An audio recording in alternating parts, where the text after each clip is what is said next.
येत आहे आणि टीम जय अंबेसाठी फिरोज आहे तर ओमसाई बांद्रासाठी समाधान आहेत। यावेळेला उसळी होती या बॉलला आणि या उसळी असणाऱ्या बॉलला हुक केलाय आणि फेकून दिलाय समाधान आहेरकर। एक युवा खेळाडू म्हणून स्वतःची छाप सोडली आहे, जबरदस्त स्ट्रोक खेळलाय 6 धावांवाला।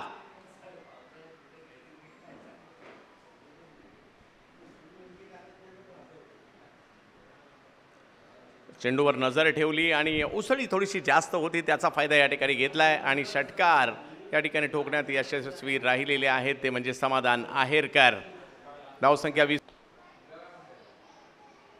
यावेळेला समाधान चांगला स्ट्रोक खेळलाय आणि सीमारेषेच्या पलीकडे देखील जाताना पाहायला मिळतोय।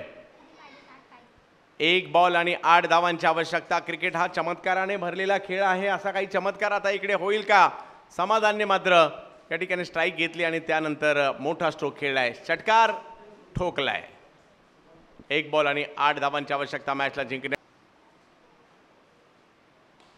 यावेळेला देखील स्ट्रोक तर चांगला खेळलाय, तिकडे क्षेत्ररक्षक कॅच पकडण्याचा प्रयत्न, परंतु बॉल सीमारेषेच्या पलीकडे चांगली झुंज दिली खरी, परंतु या मॅचला जिंकलं गेलेलं आहे जय अंबे टीमने।